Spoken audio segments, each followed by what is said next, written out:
Okay, so ladies and gentlemen, the World Cup has officially entered the round of 16. We have seen how the round of 32 was. I am heartbroken because most of the African teams were knocked out. Now we have Morocco and we have Egypt representing Africa. So, yeah, I haven't had a good World Cup run. But today I want us to talk about the round of 16, which has officially commenced. Canada played Morocco and we saw Morocco beat Canada. I think the game ended 3-0. And so, ladies and gentlemen, I have a guest here with me. This is my brother. We're going to be talking about the next few games in the round of 16, and we're going to give our match analysis and some predictions as to how we think these games will go. Okay, so Ezi, do you want to introduce yourself? Okay, so yeah, obviously these guys, they've seen me before in there.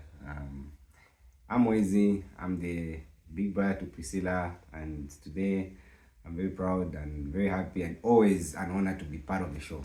Okay, let's move like this because I feel like you're out of the thing. The view. Yes, okay. So now, Wesley and I have different countries that we're supporting to win the World Cup.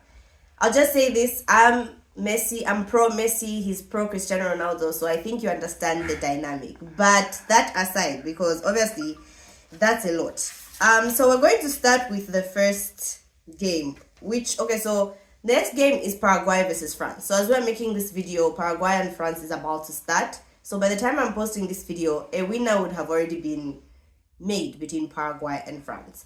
But overall, we're still going to talk about it. Paraguay versus France. Who do you think is taking the day? Who do you think is going to win? Well, I think France, of course, they are the favorite, and I believe it's going to be a very tight game. But in the end, I think it's down to, individual brilliantness. So I believe France will carry the day.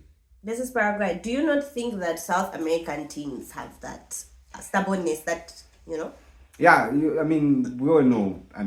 South American teams, they are drilled with the defense, and we've seen that in so many games. Colombia, well shaped, well drilled to defend, and I believe that even Paraguay, they'll be very solid at the back. They'll be compact. To be very tight game, but I still believe that France has too much quality in the squad. You look at Mbappe, you look at Olise, there's just so much individual brilliantness. So I know it's going to be a very tight game, but in the end, I feel it's the individual brilliance that really makes a difference. Okay, so Paraguay, France, I'm going to go with France as well. Like, I've been saying this on my videos. I feel like France is going to win the World Cup. But anyway, this is a World Cup. Anything can happen, but the way France have been coming, yeah. Okay, so the next game we have Brazil versus Norway.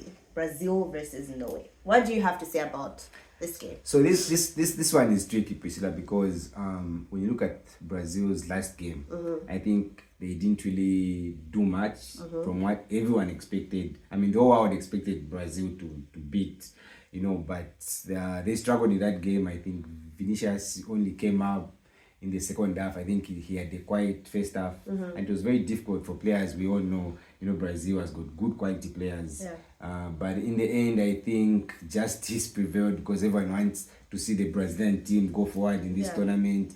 And for the fans, it's so nice to see these big teams going into as far in the tournament as possible. But I still believe, the reason why I've said it's going to be a tricky game, when you look at Norway, they are a team that they play exciting football. They don't have the big names in the squad, but we know we've got two big names. Yeah. There's Odegaard and there's Haaland.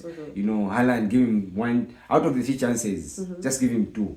You have to buy the one. So it's going to be a very tricky game, and everyone is looking forward to the Haaland and Gabriel. They usually fight in the Premier League. Yeah. So it's going to be a very tight game, but I still feel there's an upset. When you look at how Brazil they played with. You think there's going to be an upset? Yeah, potentially?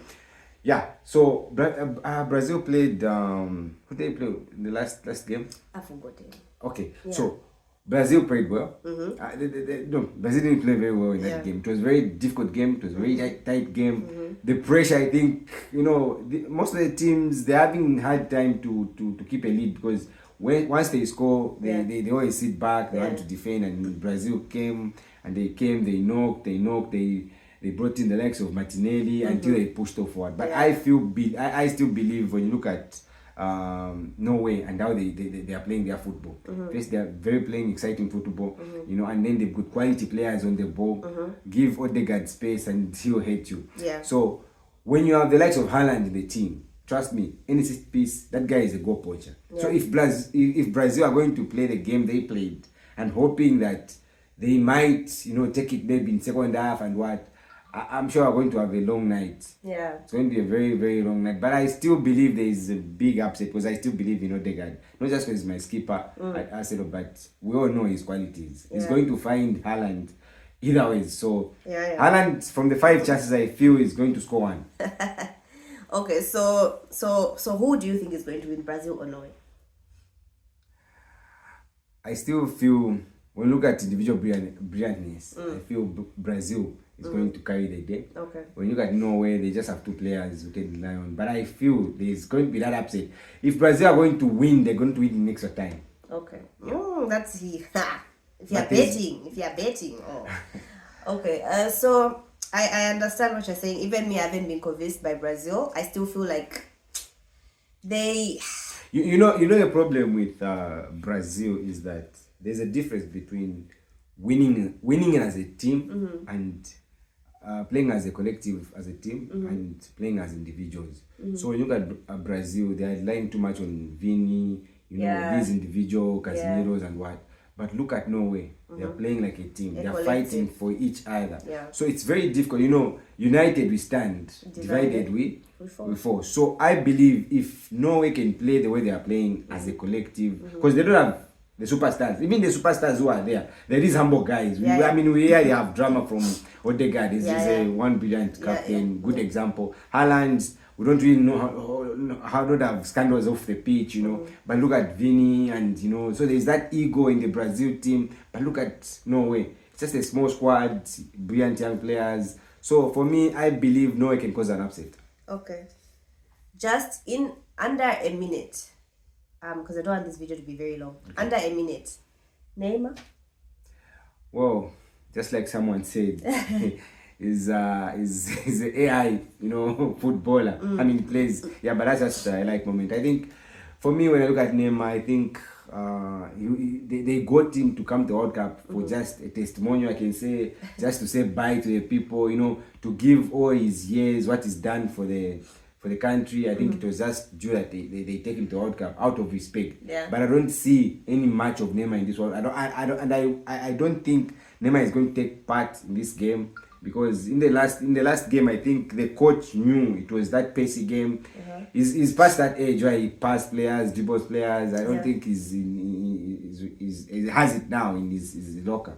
Okay, so Brazil, Norway, you're saying? I'm going for an upset. Norway. Okay, I'm going for. If they're going to lose, it's extra time. I don't see it in 90 minutes Brazil winning. I'm also leaning towards Norway, but Brazil. But we'll see. Okay, the next game we have Mexico versus England. Mexico versus England. And let's all remind ourselves that Mexico is playing at home. Yeah. In Mexico. If you've seen the way England have played, I mean, group stages, they struggled with Congo. They struggled in the previous game. And given the pressure that comes with the host. Yeah. And, you know, there's some brilliant players with the Mexican team. And remember, these are South American teams. These guys fight for whatever they fight for the blood. So I don't see England winning. I see England being knocked out. You know, Declan Rice has been struggling with the back injury. Saka is going there at the World Cup, hoping to he's got an hamstring, like the coach said. So they've got Jude Bellingham, they've got Marcus Rashford, they've got Harry Kane. In the last, Priscilla, I know it's Joshua. Let me ask you a question. In the last game, in the last previous games you've seen England played, has Bellingham come up?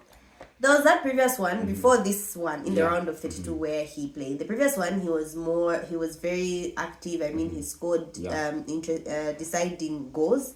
But the previous one, the most recent one versus Congo, we didn't show up. So I mean, you need, if England are going to really, qualify for this one, because remember they're playing a team that's hosting the World Cup for so many years, and this is when they're hosting it, and there's that hype in the country.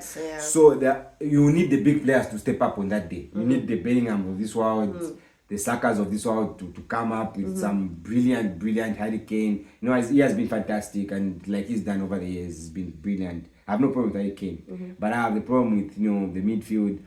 Rice is injured, and for me, I still don't get why the manager should be playing someone who's complaining, with the back injury, and he says he's playing in pain. I think for me, I believe the coach can bring in someone else to maybe can play second half, but I still believe England won't qualify. Oof.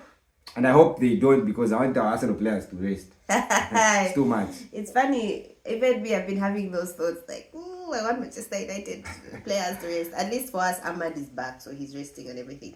Okay, so we have, so for me, Mexico versus England, I'm also leaning towards Mexico, because England have not been convincing this far.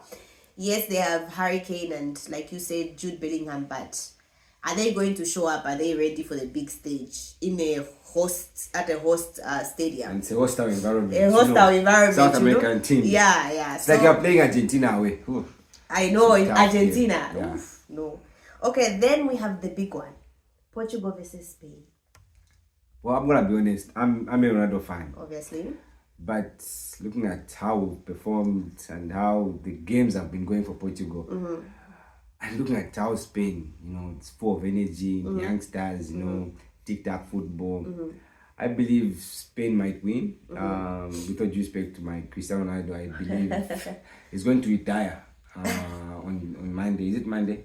I think it's Monday. Yeah, we might see the last of Cristiano Ronaldo. But, football is a funny sport. Sometimes it's the experience that plays a part. Yeah. And when you look at Spain and look at Portugal, I think Portugal has more experienced players who've been there. They've done it before. Looking at Bernardo Silva. I don't know how many UEFA finals he's played. Looking at Ronaldo, Bruno Fernandes has been fantastic. Yeah. So for me, if this game, Vitinha, they've played at the highest games, won 2 UEFA final back to back. So I believe with this game, if Spain won't win it in the 90 minutes, extra time, it's now it's time for experience. It's time for big players to step up, and I wouldn't be surprised if the big man Ronaldo scores on that day. Okay, so in under a minute, Cristiano Ronaldo, should he start the game or should he come off the bench? Starting the game, that's not a question. Starting a game, he's going to start. You can't bench the likes of Cristiano Ronaldo unless you want to be fired by the FA for that country. So Cristiano Ronaldo will start the game, but at some point, I believe maybe 60, 70, depending on how the game goes. Look, if Portugal are 3 up, Cristiano Ronaldo will be happy to go off, or the coach will be happy to let him on, because it's not under pressure. But if you look at, if it's going to be Spain, Spain is leading, and it's going into maybe the last 10 minutes, I think, if you're not in the last 10 minutes, the coach will have to make a very decisive decision. In the last 20 minutes, just take off Ronaldo. And bring in Ramos. Yeah, who has been brilliant so far. Yeah. Okay, so Portugal, Spain? Who are you going for? Who's winning? Spain. Okay. For me, Portugal, Spain. Behind the scenes, I'll be cheering for Ronaldo. I'm going for Spain because I want Spain to win. And same reasons as you. I know the world has been saying, no, the midfield of Vitinha, Bruno Fernandes and Neves. But I still feel like, which could be the reason why they can beat Spain as well. Portugal can beat Spain. Because there's so much quality, so much experience that midfield. But I feel they are not just coordinating. I don't know. Is it because Bruno plays for Manchester? These guys play from the Farmers League. I don't know. They're just not. Yeah. Look, they're not united. They're not playing on the same. The problem with League One is that these guys, they don't play competitive football week in, week out. Yeah. Most of those guys are rested just to play the UEFA. Yeah. The most teams that you are able to rest Vitinha for 2 games and they still be on top of the league. So now here at the World Cup, you are playing back to back with the champions, good teams, good players. So it's very difficult, Yeah. So okay, Spain, Portugal, I think are both going for Spain. We have USA versus Belgium. America is a team people are overlooking. Like, it's like no one is talking about the host.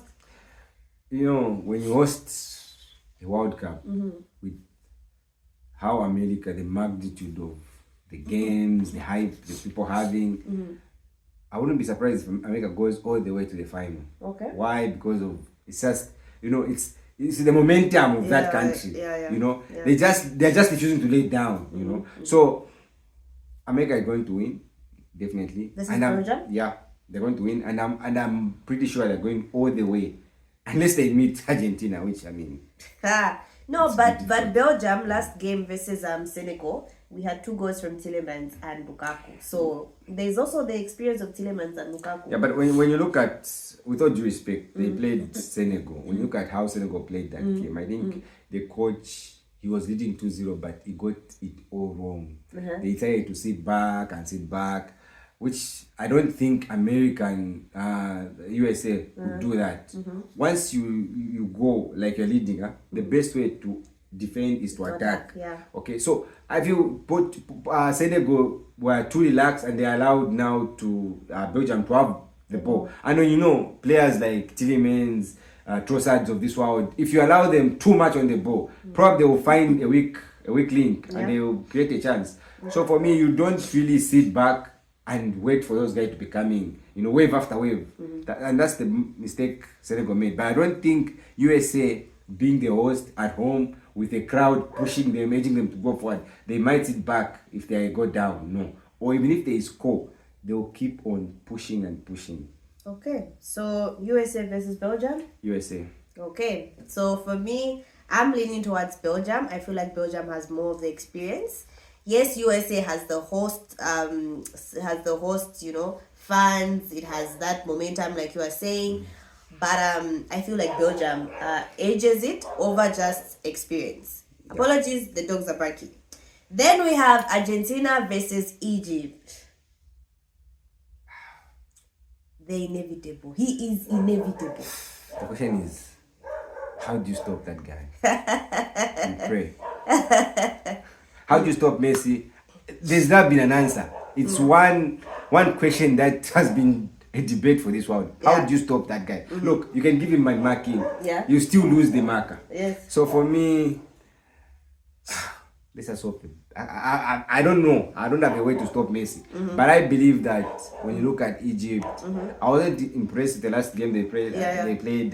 I wasn't that impressed. And I feel they need to change 1 or 2 things if they are going to head toe to toe. Look at what Cape Verde did. Yeah. They didn't sit back and say, "Oh, we're playing Argentina." No, they just respect Argentina. Yeah. So if you put too much respect on a team, I mean, psychologically you're defeated already. So for me, Cape Verde did what they did. Do you remember Saudi Arabia? I don't know, that World Cup. Yeah, 2022. Yeah. So don't give these guys, celebrity status. Say we're playing Messi and what. No. Just go head on. Besides, in Egypt, they have Mo Salah. I know his legs are tired now, but he's one of the players that can cause 1 or 2 upsets. So for me, that game, I know precisely you will say Argentina because of Messi. I'll say Egypt because I'm an African. Very proud. So I'll go for Egypt. I would say Argentina, but I think the Cape Verde versus Argentina game exposed Argentina. Yeah. To some certain degree. And if the coach can just look at those clips and say, okay, this is where the weakness is. But I don't think Egypt can play like Cape Verde. Cape Verde were running. They were running. Egypt, their last game, who did they play? I've forgotten who they played. Okay, so it's the tactics. Egypt always want to play on a counter. They sit back and want to play using Mo Salah. If you've seen, Salah is a winger, but then drop back to mark. Why? Salah always remains. Okay, so they want to use that counter-attack kind of football. Cape Verde, they're just going all out. They were attacking as a team and defending. So now with the playing on a counter, it's very risky. If it's in how you're saying, come Argentina. Yeah. Okay, but hoping they lose the ball, then you press it high. Yeah. But if they don't, that's how it what happens. Yeah, what happens. Yeah, so I'm going to go for Argentina versus Egypt. I wasn't convinced by Egypt. I think Argentina, though many people are saying we're exposed, I've said they're exposed, but they're a South American team. Okay. South American teams are very, very difficult to play against. Yeah. They're stubborn for you to beat them. So I'm going to go with Argentina. But yeah, it's going to be a very tricky game. Yeah, it's going to be a very tricky game. Okay, last but not least, we have Switzerland versus Colombia. Switzerland. Colombia, the dark horse. Colombia is just going forward. Yeah, and I've watched them play. I think they're going through. When you look at the determination, I think they are playing as a collective. They are playing as a team. I mean, it's. I don't see it being a very tough game because Colombia they are running and they are really pressing high. They are playing like a collective. They're playing like a team. So for me, they between Colombia and Switzerland, I feel so. Colombia has more hunger. Yeah. For that fixture than Switzerland. So for me, there's that cutting edge, and I feel Colombia will go through. Okay. So, ladies and gentlemen, there you have it. I'm also going for Colombia. So, we have discussed Paraguay, France. We said France. Brazil, Norway. He said Norway. I said Brazil. Mexico, England. I said Mexico. He said Mexico. Portugal, Spain. He said Spain. I'm going for Spain. USA, Belgium. He said USA. I said Belgium. Argentina, Egypt. He says Egypt. Yeah, I say Egypt. Argentina, then I'm an African. I just need to. Yeah, Switzerland versus Colombia. We're both going for Colombia. So I hope you guys enjoyed this video and enjoyed our tactical analysis on how we have viewed the game. One last question for you, Ezzy, before you go. Who do you think is going to win the World Cup?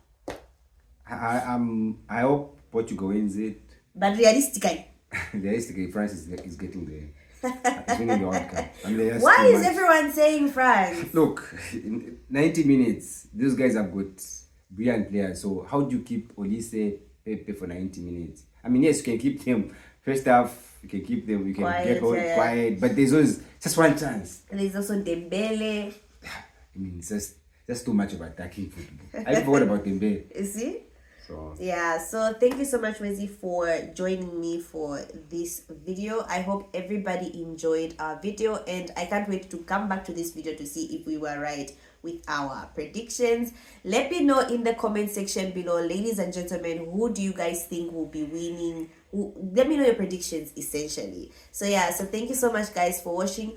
Do follow me on TikTok at Football with Priscilla, and do follow me on YouTube at Football with Priscilla. Bye, guys.